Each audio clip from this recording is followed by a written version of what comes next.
week, I'm recording conversations with colleagues about their thoughts on Alcohol Awareness Week and what people might expect from services.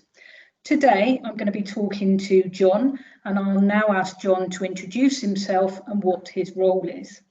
So over to you, John. Please tell everybody who you are and what you do.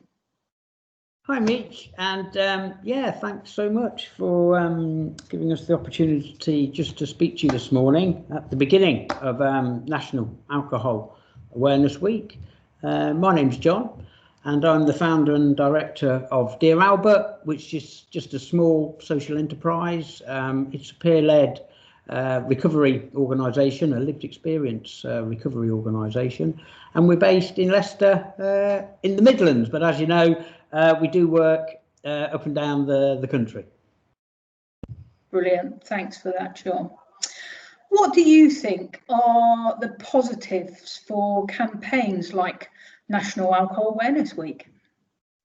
Well, yeah, and I think probably to some extent it does what it says on the tin, or at least those in the field try and make sure that particularly this week, we do make a special effort to try and increase awareness in terms of why people might be drinking, some of the underlying factors. It can often be a bit of a slow burner, really, and your consumption might start sort of building up over weeks or months or even years, really, so you don't always necessarily realise that things are starting to sort of, if not get out of control, at least your alcohol use is slowly but surely increasing, accelerating. It's a bit like, I guess, this kind of the boiling frog syndrome.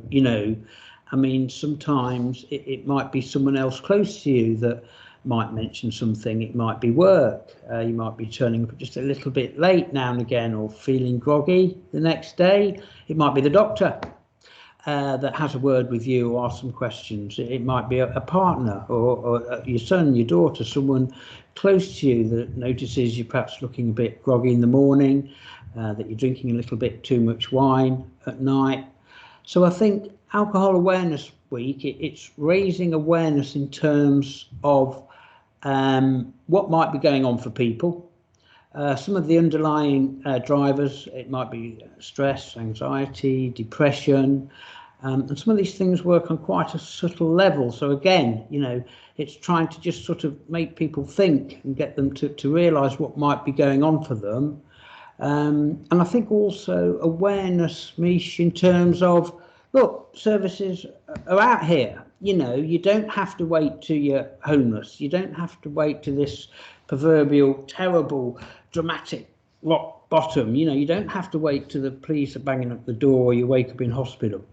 You can reach out and contact us pretty much at any time, and perhaps sort of start having a gentle look before things get out of hand. Because they might get out of, they might not, but there again, they might. So why not have a look at it? And Alcohol Awareness Week, there's a lot of stuff out there. Obviously, as we've been discussing, it's not quite the same with lockdown. There's a lot of things we can't do this year that we've done in previous years, as opposed to being out on the streets, making services and recovery visible, etc. But just, yeah.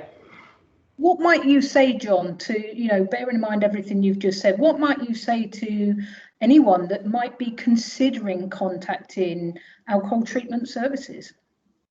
I would say, look, we understand it might be a bit difficult. There might be issues of embarrassment or shame.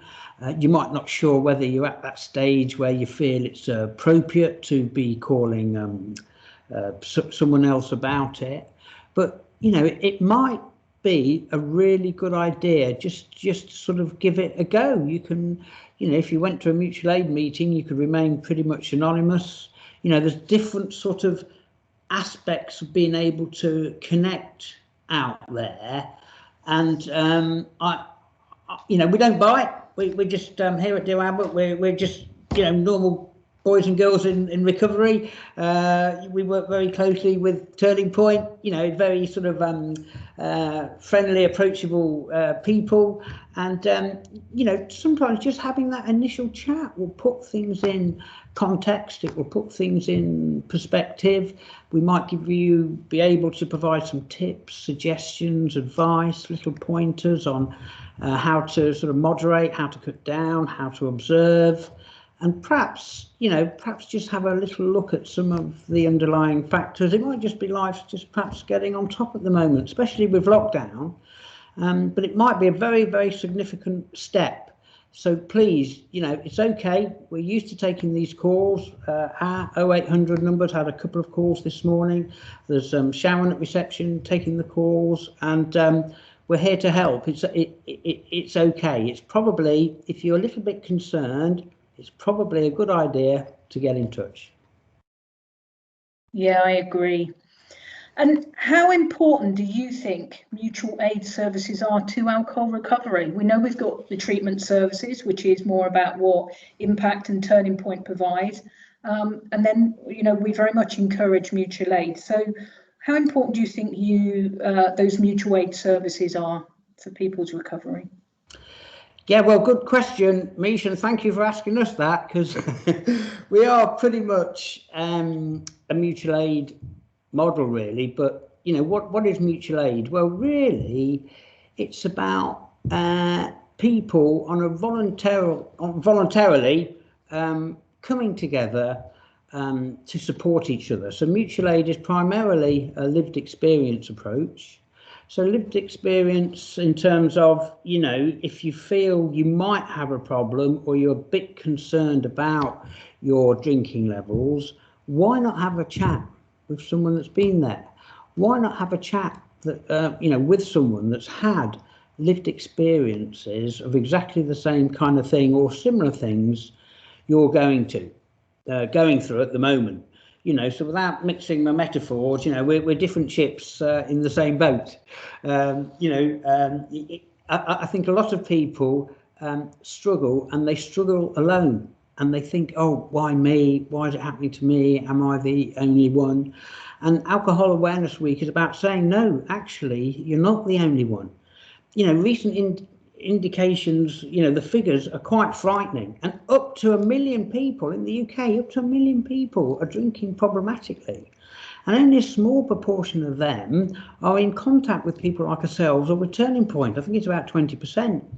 In other words, there's 80% of people out there that might be struggling with their alcohol use, but aren't really talking to anyone else about it. So it's sort of quite sort of isolated, perhaps drinking secretively in isolation, you know, not sure what to do, and very often getting in contact with someone who's been there and done that, who's got the T-shirt, you know, coming into contact with mutual aid, and there's lots of different examples of mutual aid up and down the country. You know, that can be a first step, and it might be the only step you need. You know, sometimes a couple of conversations on the phone, meeting someone on Zoom, as it will be at the moment, you know, sometimes that's just sufficient to sort of recalibrate, readjust, get a better understanding of the situation, and move on from there. You know, you don't have to be on your knees before you enter treatment, and you know, sometimes you will need, you know, a professional medical clinical intervention. At other times, just having a one-to-one or a chat with someone that won't judge you, that will understand what's going on and have that sense of connection, you know, that in itself can often be enough. You know, so mutual aid is really, really important, and as you know, we work hand in hand. Dear Albert works with Turning Point in the Midlands, and down where you are, Swindon and Wiltshire, and you know, professional services and mutual aid working together, you know, combining resources and approaches, and it doesn't matter where you are on the scale. You know, I'm very convinced, as you're probably aware, that mutual aid can be a massive benefit. And you know, please do give Dear Albert a call, or Turning Point, or indeed any of the mutual aid. It might be smart, self-management and recovery training. It could be Alcoholics Anonymous, and I'm sure most listeners would have heard of them. They've all got their own help and advice numbers that are easily available. You can find them on the internet. And there's also ACT, acceptance and commitment training, or acceptance and commitment therapy, a new behavioural model of mutual aid, which will get you perhaps addressing your behaviour and focusing on that. So there's lots of different ins and approaches to mutual aid, which will just give you some pointers, some indicators, different coping mechanisms, different strategies, different ways of sort of understanding what's going on for you, and you know, how to address your drinking if you feel it's getting just, you know, perhaps a bit out of hand. Thank you for that, John, and I agree.